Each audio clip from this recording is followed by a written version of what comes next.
Okay, let's go. ሰላም የጠመኔ ቲዩብ ቤተሰቦች እንዴት ቆያችሁ? ይህ የምትሰሙት ኢንስትራክተር ሚካኤል ሽፈራው ድምጽ ነው። ኮርሱ ግሎባል ትሬንድ፣ የመማሪያ ርዕሳችን ደግሞ ኢንተርናሽናል ሪሌሽን ነው።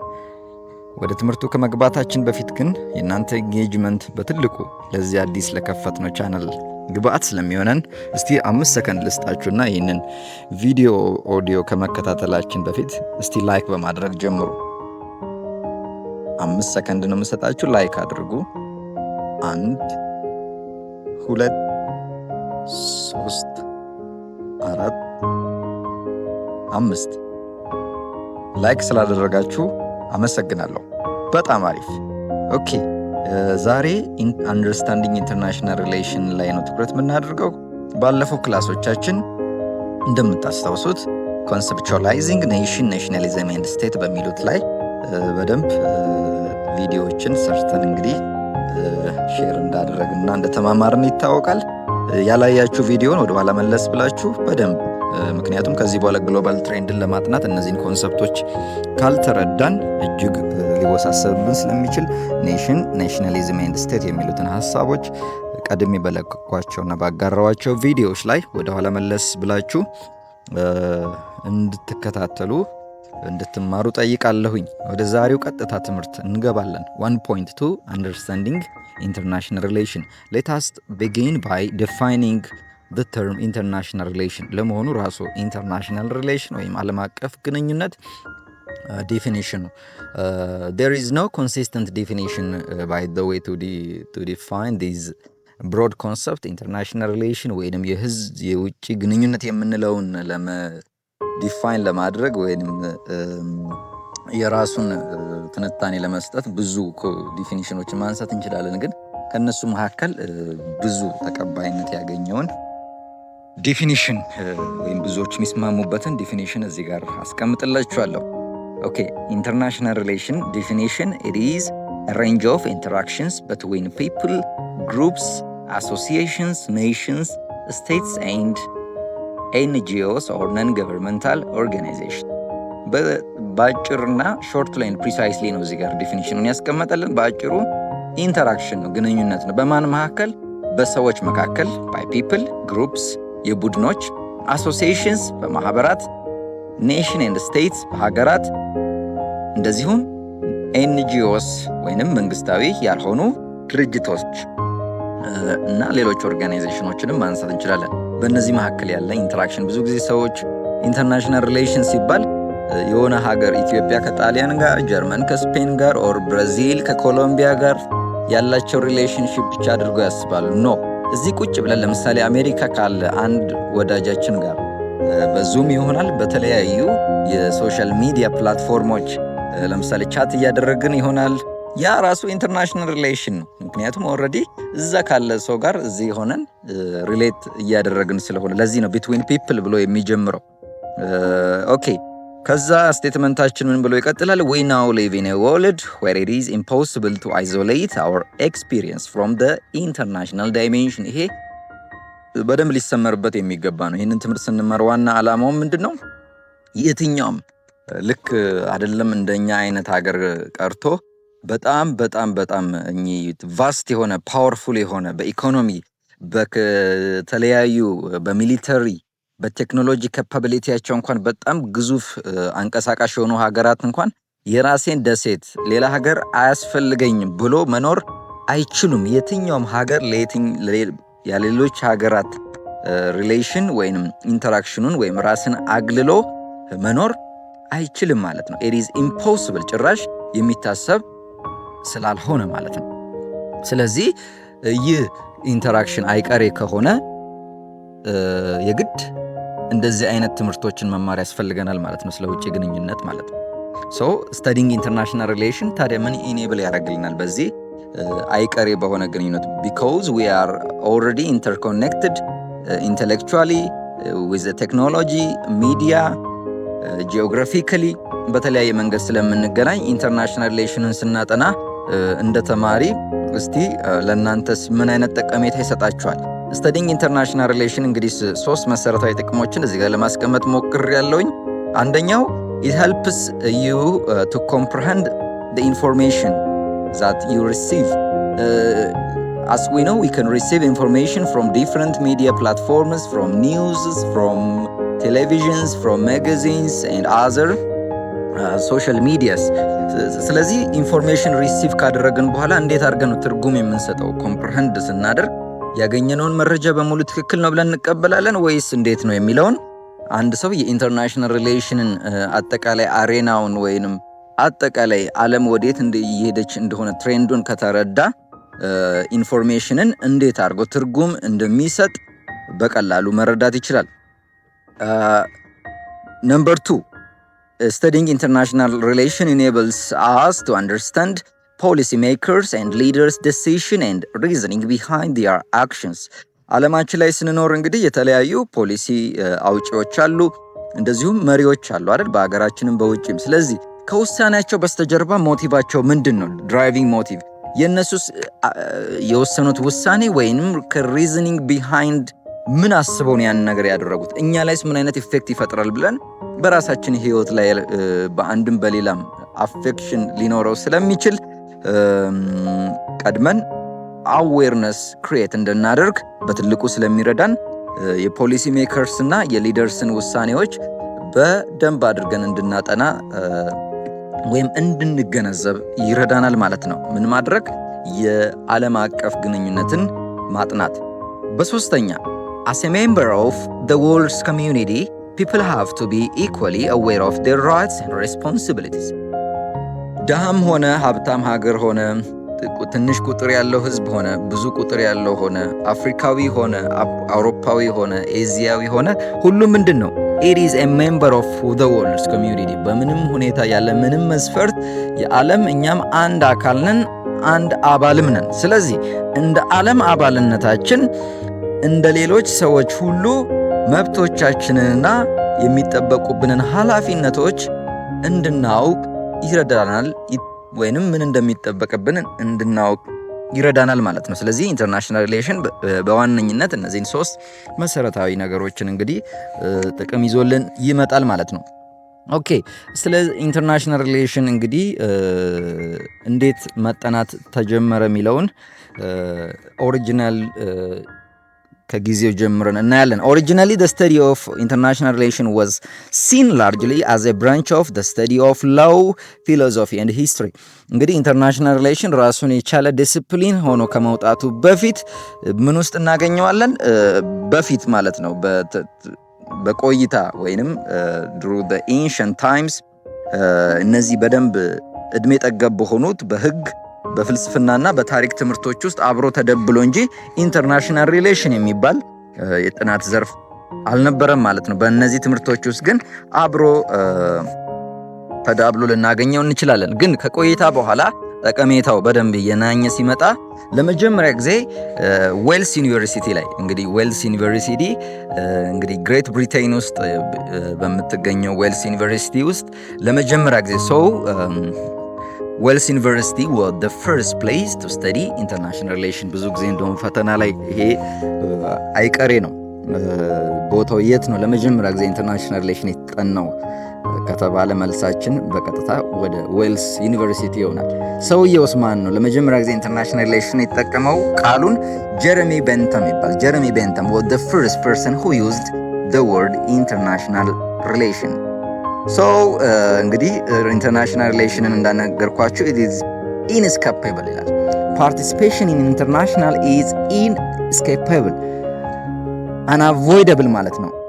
inescapable escapable አንዳንድ ጊዜ ፈተና ላይ ምን ይገጥማችኋል መሰላችሁ? ኢንን ጠፍታ participation in international relation is escapable ወይም possible ብሎ ካስቀመጠ it is false ማለት ነው። ግን ኢንስካፐብል ሲል ምን ያደርገዋል? ኔጌት ያደርገዋል ማለት ነው። አንችልም፣ አንዱ ያለ አንዱ መኖር አይችልም። ለምሳሌ እስቲ የኮሎኒያሊዝም ፔሪድን አስቡት። እንግዲህ አውሮፓውያኑ ስክራምብል ፎር አፍሪካ ብሎ አፍሪካን ሲቀራመጡ አንድም ለምንድን ነው ማርኬት ሰርች ካመረቱ በኋላ የት ሄደን ነው የምንሸጠው? እንደዚሁም ለማምረቻ የሚረዳቸውን ደግሞ ሮ ማቴሪያልስን ከአፍሪካ መውሰድ በትልቁ በወቅቱ እንደ ትልቅ መፍትሄ አድርገው ወስደውታል። ስለዚህ አንድ ሀገር ለምሳሌ መድኃኒት ሊፈልግ ይችላል ከሌላ ሀገር፣ አንዱ ሀገር ደግሞ ሌሎች ነገሮችን ቴክኖሎጂዎችን እና ሌሎች ግብአቶችን። ስለዚህ እርስ በርሳችን የተሳሰርን ነን። ለዚህ ነው አንድ ነገር እንኳን ሲከሰት ዓለማችን ላይ እንዴት እንደሚጮህ የቅርብ ጊዜውን እንኳን የተከሰተ አንድ ኢንሲደንት ላስታውሳችሁና ኢንተርናሽናል ሪሌሽን እንግዲህ በትልቁ ምን ያህል ዓለም ላይ እንግዲህ አንድ ነገር ሲፈጠር ሌሎች እንደሚነካ ማሳያ ሊሆነን ይችላል።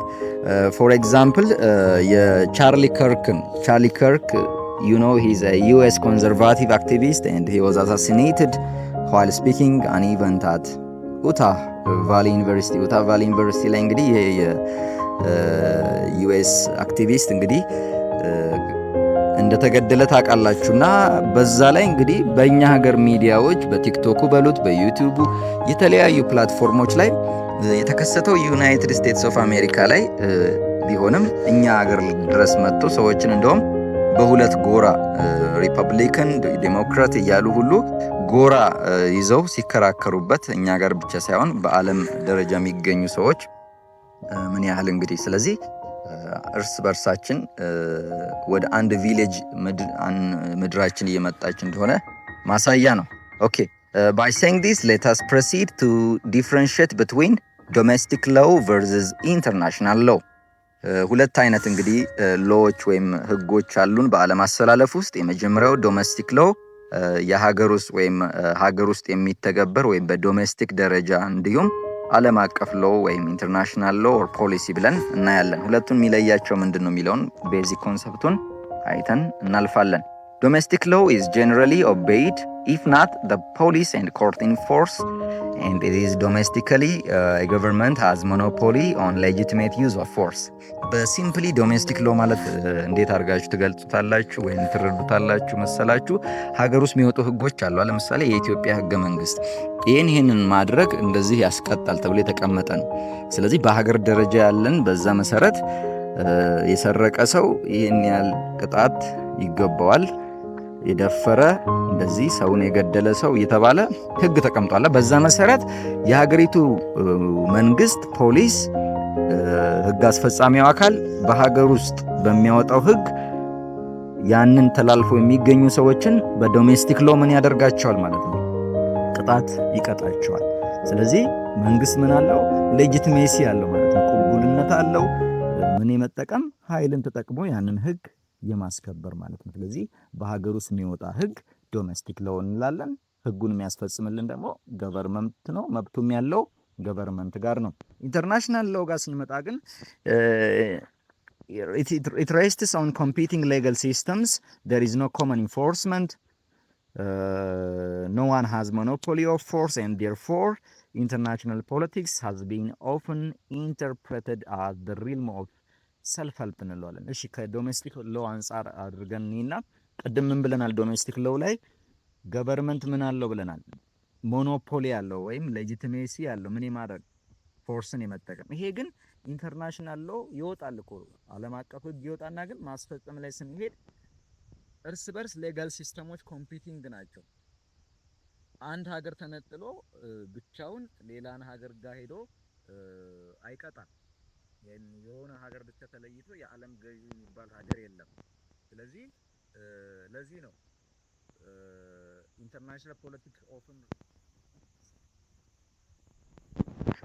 ማንም ለማንም ሀገር ባይዘወይ እርዳታም በሉት ምንም ሲያደርግ ራስን አድን ነው እንጂ ማንም ስለማንም ሀገር ተጨንቆ አይደለም። ስለዚህ ሀገራት ዲፕሎማቶችን ሲልኩ ለራሳቸው ጉዳይ ራሳቸውን ጥቅም የሚያስከብርላቸውን ዲፕሎማት እንጂ ለዛኛው ሀገር ጠቀሜታ ሲሉ አይደለም። ስለዚህ ኢንተርናሽናል ሎ የምንለው በዓለም አቀፍ ደረጃ የሚወጡ ህጎች አሉ። ግን አተገባበሩ ላይ የሆነ ሀገር ላይ ለምሳሌ አርጀንቲና ላይ ለተፈጸመ አንድ ወንጀል የኢትዮጵያ መንግስት ሄዶ ፎርስ ተጠቅሞ ይሄ እኮ ያስቀጣል ብሎ ያንን ሰውዬ የማሰር ወይንም የመክሰስ መብት አይኖረውም ማለት ነው። ግን ኢንተርናሽናል የሚወጡ ህጎች አሉ። እንግዲህ ኢንተርናሽናል ፖለቲክስ ላይ እንግዲህ ወይንም ኢንተርናሽናል ሎ ላይ ሞኖፖሊ ኦፍ ፎርስ ወይንም አንድ የሆነ ቋሚ የሆነ ገዢ የለም ስንል አንዱ ምክንያት ምንድነው? በዓለማችን ላይ ያሉት ፒፕልስ ዱ ናት ሼም ዘ ሴም ሎያሊቲስ። ምክንያቱም ለምሳሌ አንዳንድ ሀገራት ላይ ትክክል የሆነ አንዱ ጋር ትክክል ላይሆን ይችላል። ለምሳሌ የተመሳሳይ ጾታ ጋብቻን ያጸደቁ ሀገራት አሉ አይደል? አንዳንድ ሀገር ላይ ደግሞ ኢሌጋል ነው። ስለዚህ አንዱ ሀገር ጋር ሌጂቲሜት ኦርደር ጀስት የተባለ ሌላው ጋር ደግሞ ላይሆን ይችላል። አንዳንድ ቦታ ላይ አቦርሽንን ለምሳሌ ሌጋል ያደርጋሉ፣ አንዱ ጋር ደግሞ ኢሌጋል ሊሆን ይችላል። ስለዚህ ዓለም ላይ ያሉ ህጎችን በወጥነት እንዳይተገበር አንዱም ያደረገበት ምክንያት ምንድነው? people disagree about what seems just legitimate order and justice ማለት ነው። ስለዚህ ኢንተርናሽናል ሎው የለም እያለን ሳይሆን አፈጻጸሙ ላይ ግን ሞኖፖሊ በሆነ ሁኔታ የሚያስፈጽም አካል አለመኖሩን ነው የሚያሳየን ማለት ነው። ዶሜስቲክ ኢንሲደንትስ ካን ቢ ኢንተርናሽናል ኤንድ ሊድ ቱ ፖሊሲ ቼንጅስ። እንግዲህ አንዳንድ የሀገር ውስጥ የሚከሰቱ ቅድም ካልኩት ጋር በጣም የሚቀራረብ ሀሳብ ነው ይሄ። አገር ውስጥ የሚፈጠር ነገር ሌሎች ዓለም ላይ ቅድም እንዳልኳችሁ ለምሳሌ የቻርሊ ከርክ ግድያ አይነት እንግዲህ የት ነው የተከሰተው? ዩኤስ ውስጥ ዶሜስቲክ ኢንሲደንት ነው አይደል? ግን ሌሎች ዓለም ላይ እንዴት ወሬው እንደተጋነንና ተጽዕኖ እንደፈጠረ ስለዚህ ሌሎችንም ነገሮች ማንሳት እንችላለን። ሶ ዶሜስቲክ ኢንሲደንትስ ካን ቢ ኢንተርናሽናል ኤንድ ሊድ ቱ ፖሊሲ ቼንጅስ ማለት ነው። አንዳንድ ሀገራት እንግዲህ ፖሊሲ ቼንጅ እስከማድረግ ድረስ አንዱ ሀገር ላይ የሚፈጠር ለምሳሌ በአንድ ወቅት የምታስታውሱ ከሆነ ሳርስ የሚባል እንግዲህ በቻይና ላይ የተከሰተ ሲቨር አኪዩት ሪስፓራቶሪ ሲስተም የተባለ እንግዲህ በሽታ እንዴት አድርጎ ወደ ሌሎች ዓለም ላይ ኤቪያን ፍሉን ማንሳት እንችላለን። እንደውም የቅርብ ጊዜውን ለምን አናነሳም? ኮቪድ-19 ምን ፈጠረ? እሱም ዶሜስቲካሊ አንድ ሀገር ውስጥ ተፈጥሮ ነው አይደል? ወደ ሌላው የተዛመተ። ስለዚህ አይነካኝም ማለት አንችልም ማለት። ስለዚህ ሀገራት ምን አደረጉ? ፖሊሲያቸውን አንድ ዙር ቼንጅ አደረጉ። ለምሳሌ እንደዚህ እኛ ሀገር ከዚህ አካባቢ መጣ አይገባም ወይም ማቆያ ለ14 ቀን ኳረንታይን የሚሉ ፖሊሲ ቼንጅስ የመሳሰሉትን። ስለዚህ ዶሜስቲካሊ የተፈጠረ ነገር ኢንተርናሽናል ሊሆን ይችላል ማለት ነው። ስለዚህ ዓለማችን ምን ያህል የተሳሰረች እንደሆነ ማሳያ ነው።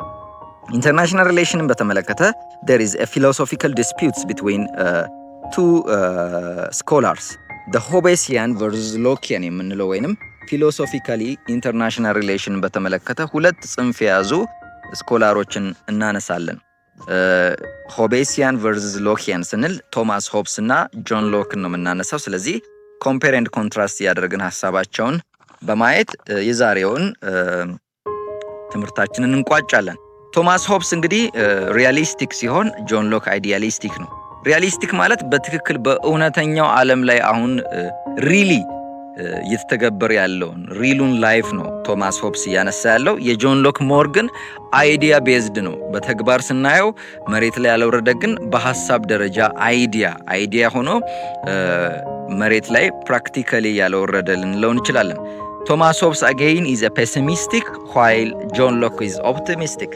ቶማስ ሆብስን ምንም እንኳን ሪያሊቲ እያወራ ቢሆንም ወይም ሪያሊስቲክ የሆነውን ዓለም ቢያነሳም ሞር ጨለምተኝነት ያጠቃው አይነት ምልከታ እንደሆነ ነው የሚነገረው።